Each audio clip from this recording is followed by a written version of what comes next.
Hello, what's up mga parts? Kamusta po kayong lahat? Ito po muli ang inyong parts, Tigo. At ako naman ang inyong parts yan para sa Taraki Talks. Ayan, at grabe parts na. Meron na naman tayong hinalughog na lugar dito sa Baguio. Ayan. Pero bagong lahat, maraming salamat po sa lahat ng mga nanood ng aming mga previous episode. And pa-shoutout na rin po. I-comment din na rin pala dyan kung sino ang gusto ninyong i-shoutout namin sa susunod na episode. Maraming salamat din po sa nag-like and subscribe sa aming YouTube channel, Taraki TV Official, and sa aming FB page, Taraki TV. Ayan. And ngayong araw na to, panibagong episode, panibagong buhay, kwento. Kwento ng buhay ang ating mapapakinggan. Kaya stay put kayo lang kayo dyan mga parts. Like, comment, and share na din po ninyo ang ating episode ngayong araw na ito. Tama. As makita yung as you can see our background ngayon, it's all books. So our guest ngayon, mahilig siguro siya magbasa. Tanungin natin. Natin mamaya. And mga parts namin, maraming salamat nga sa mga laging tumututok sa Taraki Talks. And hindi ko na rin papatagalin, ipapakilala ko din ang ating guest ngayong araw na ito. Ayan. Actually, she grew up in Manila. She grew up in Manila and then she studied sa De La Salle University, taking up AB Political Science and BS Legal Management. Mamaya itatanong natin kung bakit nagkaganon. Alright. Difference din nun.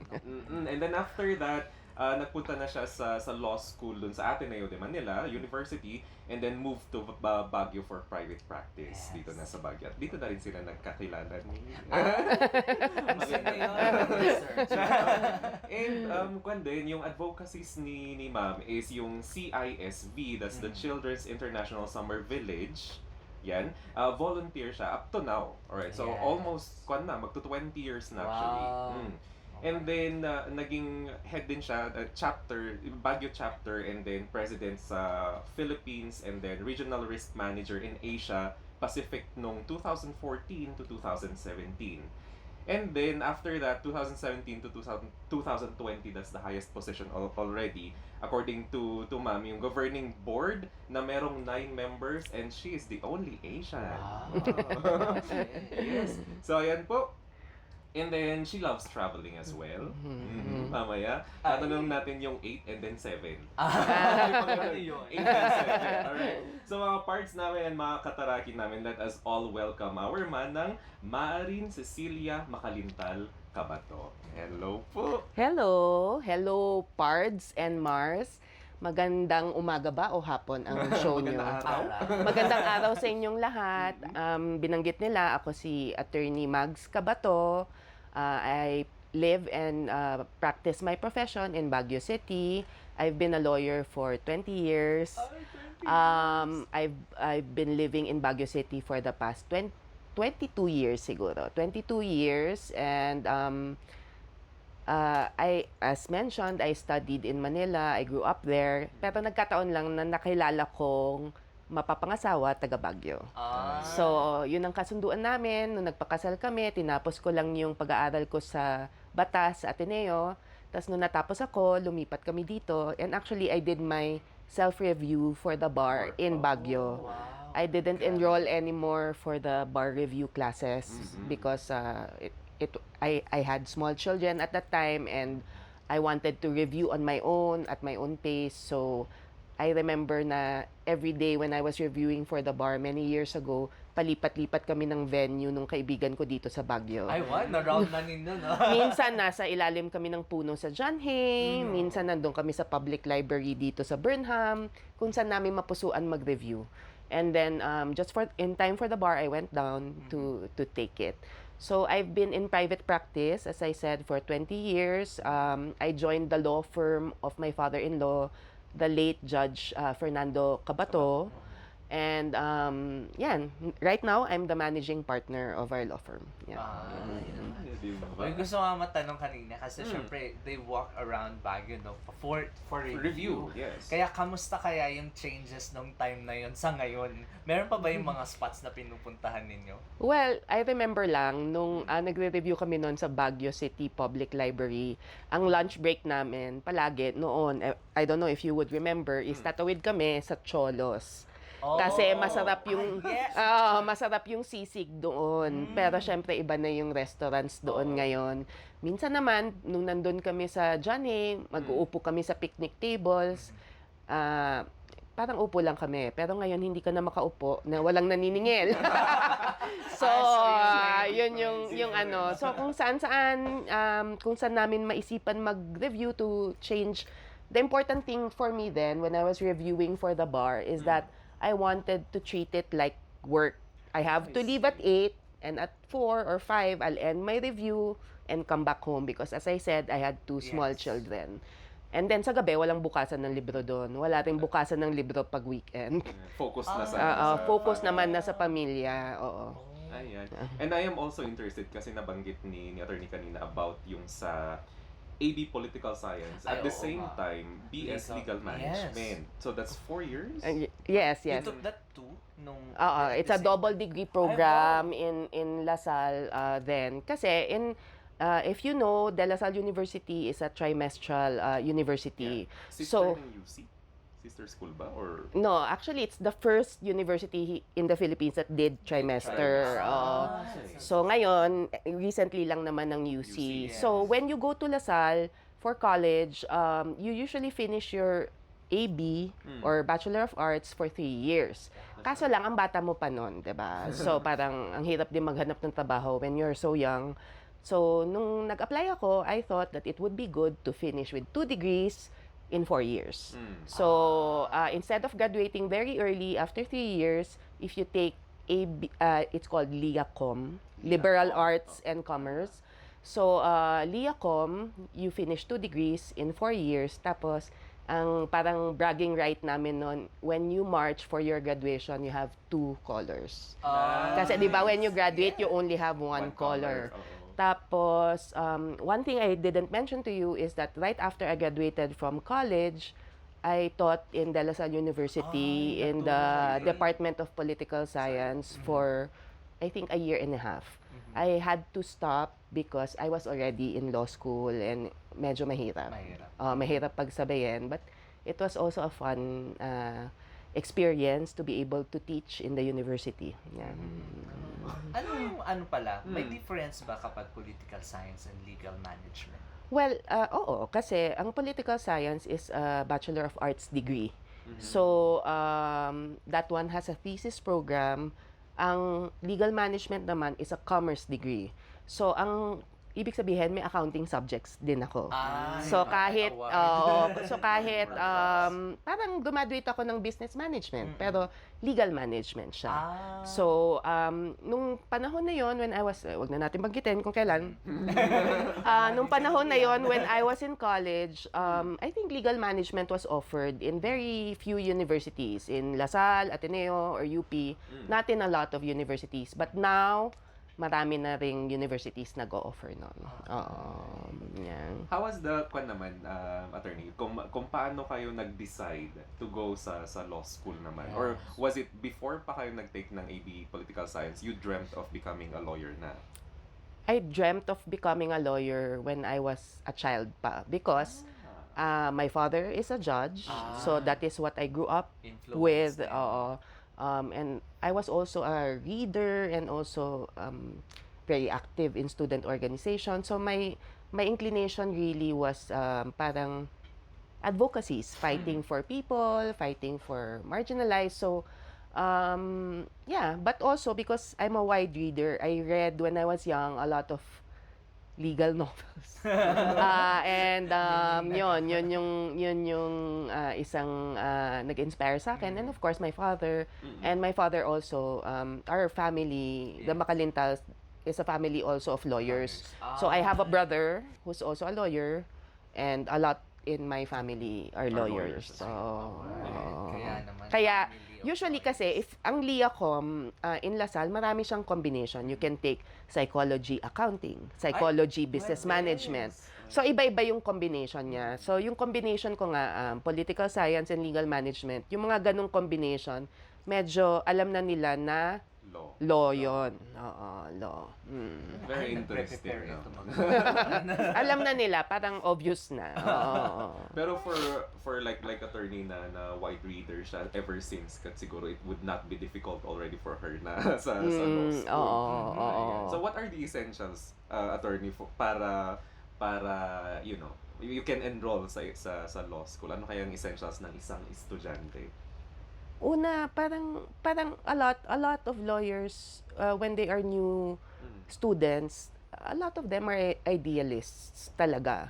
Gusto nila talagang mapabuti ang lipunan, 'di ba? 'Yun yung wala naman pumapasok ng law school para gusto ko kasing yumaman or something. Diba? So parang everybody goes to law school with that hope, 'di ba, to be able to help, ganyan.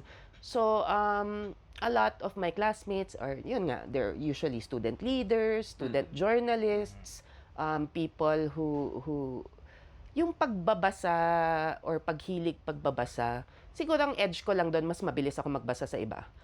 Mabilis ako magbasa eh. So, pag sanay ka magbasa, mabilis ka magbasa. So, you get through assignments faster. But other than that, you can learn to hone that skill when you're in law school. I think yung pinakaano rin is medyo critical thinking. Yun yung number one. Na parang when things are presented to you, you don't take it at face value. Yes. You always parang mga abogado, naghahanap ka palagi ng loophole, yung ganon. Scrutinized Grabe. So ito nga, gusto ko rin natanong ko na rin to sa ibang mga attorney, no? Pero gusto ko rin tanungin sa inyo na ano yung mga experiences mo or encounters mo as a student ng law? Oh. Yeah. Like, well, one of the, it's not a good, pero one of the things that I initially experienced when I was in law school in Ateneo is yung lokohan because I came from LaSalle.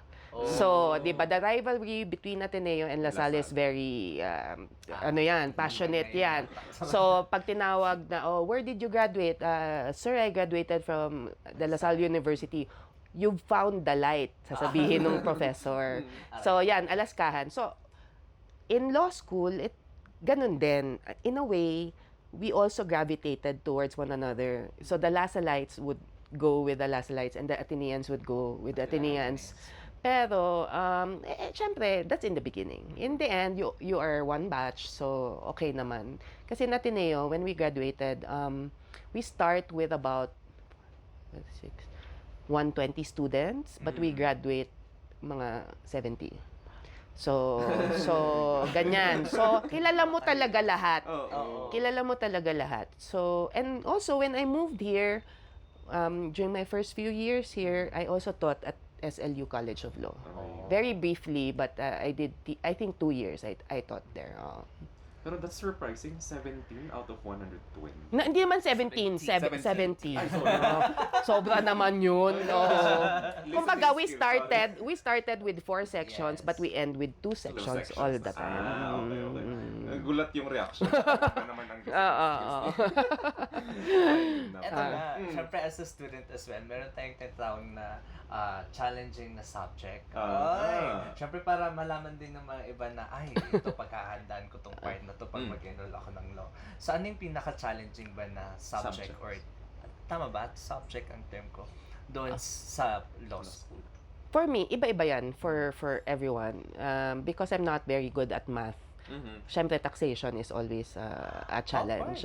Kasi you don't just have to understand the law, you should be able to compute the taxes due, diba? So, parang ganyan. So, yan yung issue ko. But one of the hardest for me in law school was this subject called wills and succession, which is a subject about mana. Pamana. It was hard because my teacher was very challenging and very good. Kaya parang you're pushed. Yes. You're pushed to try very hard. But the funny story about that is in SLU, when I started teaching, after 1 year, my dean suddenly told me, "Can you teach wills?" And I was like, "Oh no." Yan yung pinaka-kabado akong subject. But I was able to teach it and I felt na I challenged my students as well. The same way my professor challenged me in law school. Yan.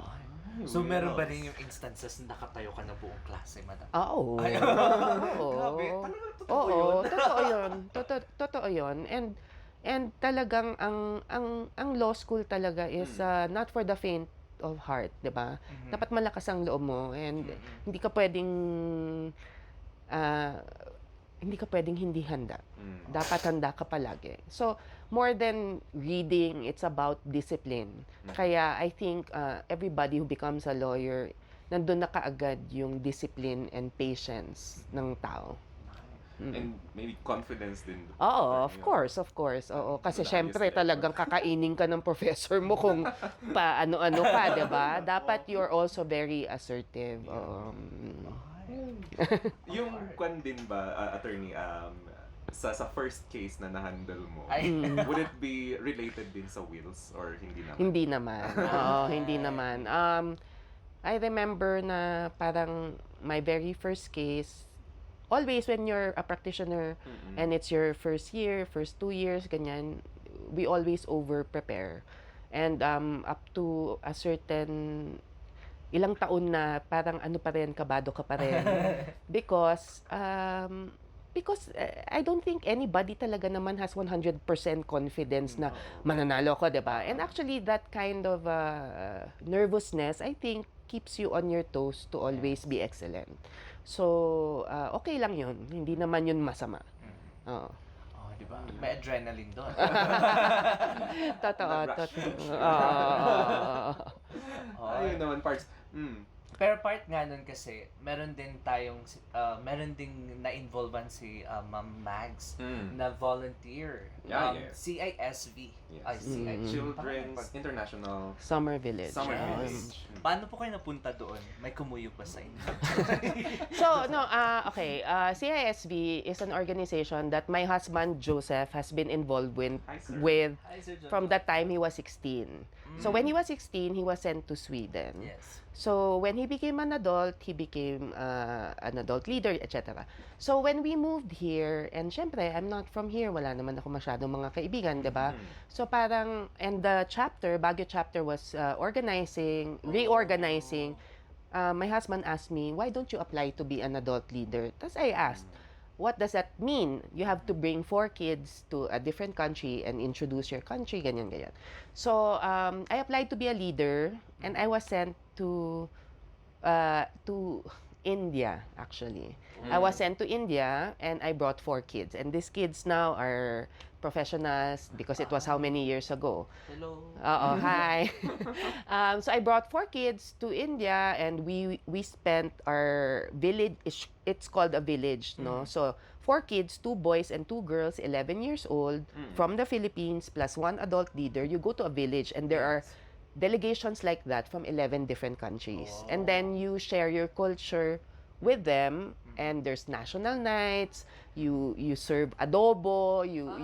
Parang for us, we serve adobo, ganyan. We teach them about our country. We teach them some words, ganyan. So the premise of CISV is that it's a peace organization, and the founder thought na bringing kids together before they develop prejudice is the best way to teach children about peace. Yes. That actually, when you live together with children, you have more similarities than differences. And if you do have differences, yung differences na yon can be resolved through peaceful ways, diba? So, we have activities every day, we simulate certain situations. It's really a lot of fun. Kaya when I got involved, my kids were very young, and I experienced it myself. We promised to each other, my husband and I, when our kids are 11, we'll also send them. Yes. So my kids, my eldest child, when he went to the UK. My second son went to Denmark, and my third son went to Portugal. Now, because this organization is fun, and I really see the positive benefits on the participants, I started volunteering. And so I volunteered in my chapter. That's where I began. And then after a few years, I became president of CISV Philippines. And then I became appointed to the region as regional risk manager. Now, that appointment is linked also to my skill set as a lawyer. So, as regional risk manager, you check the forms, you make sure that our programs are safe legally, and we train our volunteers. And then after that position, I was lucky enough to to win. I ran for the governing board. And then, kasi our country, CISB is present in about 72 countries. So, there's CISB Norway, CISB Sweden, CISB Italy, CISB Philippines. And then when I ran, I had to convince all the trustees of each nation to vote for me, di ba? 72 countries. So, yun. When I was on the board, as I shared with you earlier, there are 9 trustees, and now, at that point in time, I was the only Asian in the board of trustees. Representative ng Asian country. I was very lucky when in the board because, syempre, we have to meet all the time, and when we do meet, we meet abroad. So, yun. Challenging din yun sa inyo, no? Because you're practicing here in the Philippines. Yes. So, but ang maganda rin kasi dun sa experience ko na yun is I was exposed to different ways of thinking, also legally, di ba? Because in the board, there were other lawyers. Like, there was a lawyer from Israel, there was a lawyer from Italy. So, when we share and have meetings, it's very educational for me to learn about how laws are in Israel or in Italy. Yan. Ay, wow. New learnings talaga. And perks pa nun is you're traveling around the world. Oo, medyo nakakapagod. Pero no, you see, when I was on the governing board, our meetings are twice a year in Newcastle in the United Kingdom. And that meeting is about only 4 days. So, usually, di ba, ang hirap naman, galing pa akong Baguio, magpapamanila ako, tapos pupunta akong UK, tapos ang meeting ko lang 4 na araw. So, I plan around the meeting. In the sense na, I don't just go for the meeting and come home. I usually schedule a leisure trip. Para hindi naman sayang, kundi pagod ka lang talaga. Oo naman. So, yun. Inisip ko, paano mag-adjust ka pa kasi lalo na sa time difference. Uy, yung dun sa CISV naman, yung kanina, yung tagline, hindi lang siya nakompleto, pero sabi kasi ni Ma'am kanina, friendship and mutual understanding starting with children. So, dito na lang din pala at matanong ko lang tungkol sa volunteer. Anyone from different fields can join sa volunteer? Yes, anyone can join. Actually, as a chapter, we advertise when we are in need of leaders. So that's how you volunteer first. You become a leader for 4 children and you bring them somewhere. And then usually, everybody I know, as far as I'm concerned, everybody who's experienced being in a village really has a lot of fun. So, pagbalik nila, gusto nila talaga mag-continue. Oy, ang galing.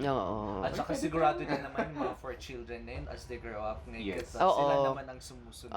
That's true. That's true. It's very memorable for them. Experience. Ayan. Now, we had kanina yung tinatawag natin na 8-7. Pinangalanan lang naman natin. Na 8-7. That is yung 8 wonders of the world. 7 na ang napuntahan ni Attorney. Yes. Tell us about that, Ma'am.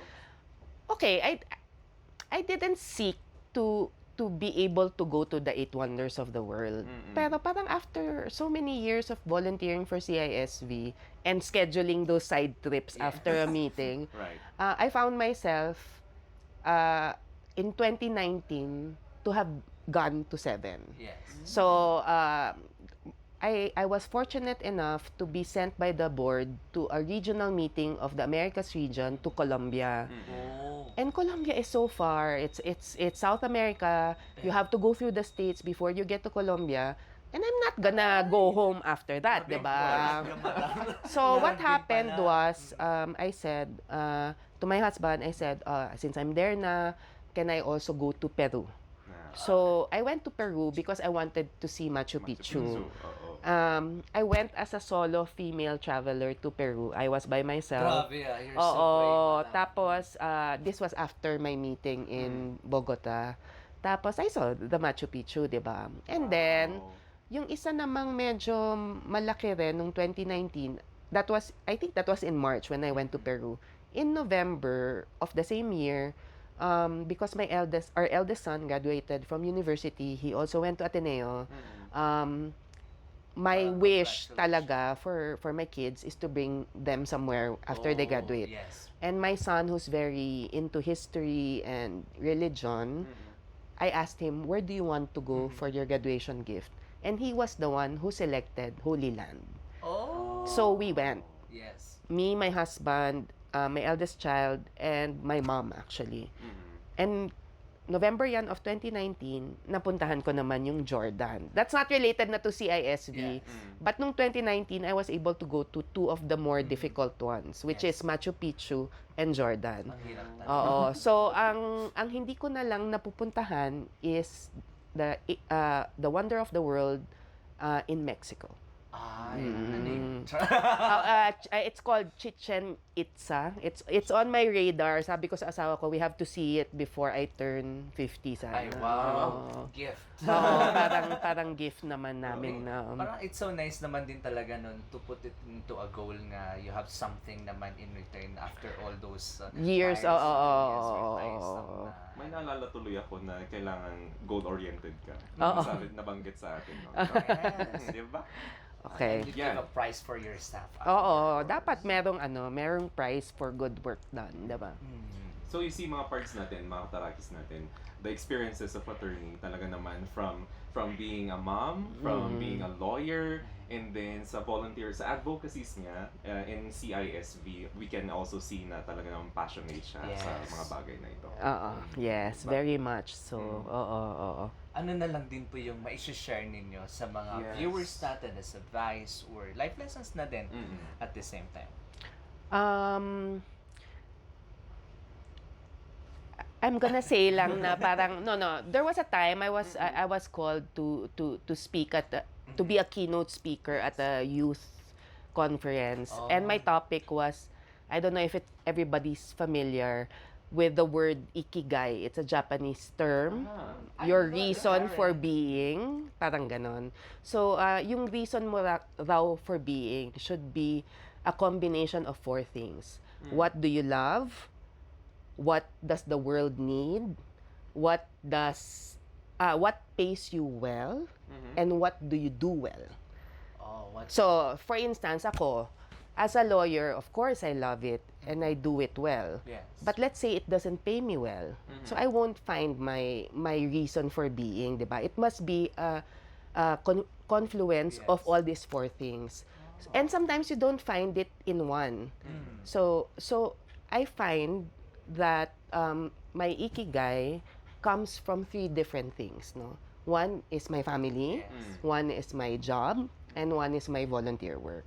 So kasi if you just focus and you only have time for, let's say, your work, that pays you well, maybe you don't love it. Diba? So, hindi mo makukuha yung perfect balance na yon. So, you should not be content with just focusing on one area of your life. It should always be different areas to give you that satisfaction, diba? Kasi kunyari, gusto ko, mahilig ako kumanta, hindi naman kailangan ng mundo yun. So, alam mo yun, di ba, walang point, di ba? Ako lang yung nasisiyahan. So, it must be, yun nga, all these 4 things must be together. O kaya nga naman ang tanong mga parts, what's your ikigai? Oo, yan. O, di ba? Pwede nyo i-comment dyan. Thank you so much for sharing. Yes. Very inspiring day ulit. Kahit ako, natutunan naman ako ng bago. Pero lagi nating naririnig yung ikigai. And ngayon lang na we had a better understanding of what ikigai is. Yes. So parang minsan iisipin mo talaga yon, yung masaya ka, may bayad ka, kailangan ng mundo, magaling ka doon. Kasi kung masaya ka, hindi ka naman magaling. Walang point, diba? So yun yung importante. Yan. yan. Thank you so much po for sharing that. Oo. Kaya naman, mga parts, meron pa. Ano Meron ba? pa. Hindi pa dyan nagtatapos. Oo, meron kaming laging initiation. Ay! Babalik si Madam sa initiation. Ayan. Kaya naman mga parts, maraming salamat po ulit sa lahat ng mga nag-send ng kanilang mga tanong at ngayon nga ay nawawala. Anak ko, halaka, nawala. Sige, uunahin Bakit ko may na. tanong na? Oo. Okay. Yan, maraming salamat po talaga sa inyong napakabuting tanong. Sige, simulan na natin. Mga parts, ito na yung free consultation natin with attorney. So, number 1, sabi niya, attorney, napatay ko yung nararamdaman ko sa kanya. Ano po ang kaso doon? Salamat. Nakang hirap ng tanong. Siguro ano yan, involuntary, 'di ba? Parang napatay mo yung nararamdaman mo, pero siguro may konting involuntariness 'yan, 'di ba? So, parang siguro sa legal terms 'yan yung pag involuntary meaning maybe by negligence, 'di ba? Death, 'di ba? Kunyari pag may na aksidente, physical injuries through reckless imprudence ang tawag nila diyan. So, siguro hindi yan sinasadya. Kasi kung sinasadya mo yan, murder yan, di ba? Oo. So, parang siguro after some time, with healing, mamamatay na lang na kusa. So, ano yon? Medyo mahirap yun, Hindi swak yung legal terms doon. Sorry. Oo. Uy, salamat noon sa pag-send sa tanong na yun. Nahirapan ng attorney. Okay, meron pong susunod. Okay, ito po. Pwede ko bang kasuhan yung babaeng inalagaan ko at minahal ko ng sobra? Grabe naman to. Usaping pag-ibig ba to? Tapos, iniwan lang ako para sa iba. Aray. Hindi. Hindi Oo, hindi pwede. Hindi daw. Oo, kasi ang relasyon, it's voluntary, 'di ba? Consensual. It only becomes a contractual obligation once you are married. That's why, Once you're married. but there is such a thing as natural obligations, 'di ba? Ang natural obligations, ibig sabihin nun, because of justice and equity and fairness, you have an obligation to do something. Like, let's say, pinahiram ko sa yung phone ko. Sabi mo, sandali mo lang gagamitin. Wala tayong kontrata, di ba? Meaning, wala tayong kasulatan, pinirmahan. But you have the obligation to return it to me after the purpose for which you borrowed it has been fulfilled. So, parang yan. So, sa magjowa, parang there's this natural obligation to reciprocate what is shown to you. If someone is good to you, you show goodness also. Pero it's not contractual in the way that it is enforceable and you can go to court to ask a judge to enforce it. Di ba? Contractual obligation. May natural You're married. obligation. Totoo nga naman yun. Uy, pero I like that. If you do good sa Ganun kapwa naman. mo, Oo. you return goodness din. Oo, totoo yan. Alright. Actually, without law, that is the essence of living with others, Yes. di ba? Hearts? Ito na. Ano ba? Kinakabahan ako lalo. Gusto mo bang itanong yan o yung susunod na lang sa akin? Ikaw na.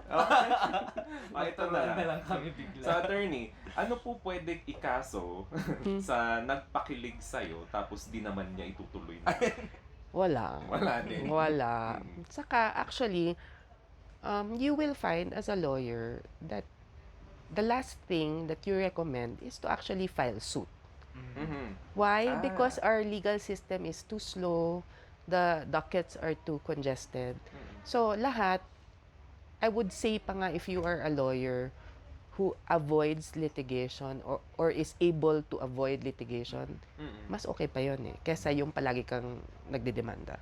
So, una, there's no law that will justify the filing of such an action. Second, you shouldn't always think of that as the default na parang may nakasakit sa akin, magdidemanda Demanda ako. ako agad. Oo, sayang ang effort kasi may filing fee. Ang dami-daming kailangang ihanda. It takes time, di Oo, ba? Mentally, ang emotionally. ang tagal-tagal ng kaso natin. Saka parang, 'di ba, dadagdagan mo pa ba yung docket of the judiciary with something as trivial as that, 'di ba? Samantalang minsan pag tinawag yung mga cases in court, yung isa na rape, parang nakakahiya naman na yung kaso mo tungkol dyan lang, 'di ba? Paglalaban mo pa ba 'yun?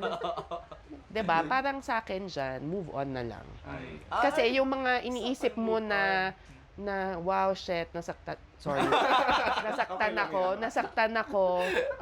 You know, 5 years from now, pagtatawanan mo na lang yun na, yak, minahal ko ba yun? Yung mga ganon. May kakilala ako. Oo, may ganon talaga. Oo. Ang tagal-tagal na, di pa naka-move on, ano ba? Ay, tanong mo na garot parts. Ayaw mo bang itanong to? Oo, ikaw naman alam. Hindi, pero attorney, sabi niya naman dito, pwede ko bang kasuhan ang asawa kong pinilit akong makipagtalik sa kanya, tapos bigla akong tinulugan? Okay. Ano ba? In recent years, before, marital rape is not in our laws. Meaning, parang the expectation is that if you are married, you're supposed to engage in conjugal relations, 'di ba? Parang it's an obligation. But with recent developments prompted by feminism, ganyan. Binibigyan tayo ng agency to actually choose when we want to have marital relations. So if you are forced, there's actually a law punishing that. There is such a thing as marital rape. Oo. So you can file a case for marital rape. And usually, the people who file that do not file that on the basis of yung mga medyo mababaw na ayoko lang. Usually, it's filed by people who are hurt. So talagang Yung may physical sinaktan, talaga. sinaktan. Para ka, talagang ni-rape ka ng asawa mo. Ayaw mo talaga, di ba? So, may batas na ganun. Pero itong tanong niya na tinulugan ka, Ano ba yan? ano ba yan? Ay, pero, Buhusan mo na lang ng malamig na tubig yung asawa mo para magising siya, di ba? Ganun na lang. Wag mo nang... Makalasing kasi. Oo, wag mo na. Kasi yan din yung minsan na pag nakikita mo rin sa courts, di ba? Yung may mga bagay na pwede naman ng pag-usapan. Hindi naman kailangan lahat dinadala. Ayun. Uy, pero there's such thing as marital kwan pala. Oo, Marital there rape. is. Oo. Di ba may natutunan tayo ngayong Kaya, araw right. ulit? Oo, before kasi, parang there were certain restrictions on the law on rape that was limiting. For instance, does it have, ano ba ang nagko-constitute ng rape? Dapat ba talaga there was actual sexual congress? Ngayon, actually, parang does it involve a certain orifice? Yung ganyan, basta nabago na yan with the new law. Actually, just the touch of two organs is considered rape. Kahit walang penetration. And also, before, rape is only committed against women, but now, hindi na.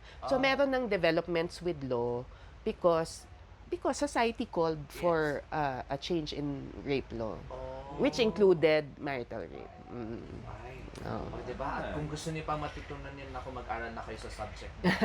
Enroll. Hindi, pero gari, karagdagang kaalaman namin para sa ating mga parts. Maraming salamat. No problem, no problem. And may panglima pa. Ay. Siguro noon, kaya mo nang itanong yan kay attorney. Sige na. Okay. Ito na, kinakabahan akong tanongin. Pwede ko daw bang kasuhan ang ex na di pa nakaka-move on? Aray ko, baka yung nahabol-habol siya, madam? Depende on how that person cannot move on. Let's say that person parang posts negative things about you, 'di ba? So meron ng cyber libel diyan, 'di ba? Or kunyari pinagkakalat niya sa buong neighborhood niyo na ganito ka, ganyan ka, or may sinasabi siya tungkol sa iyo.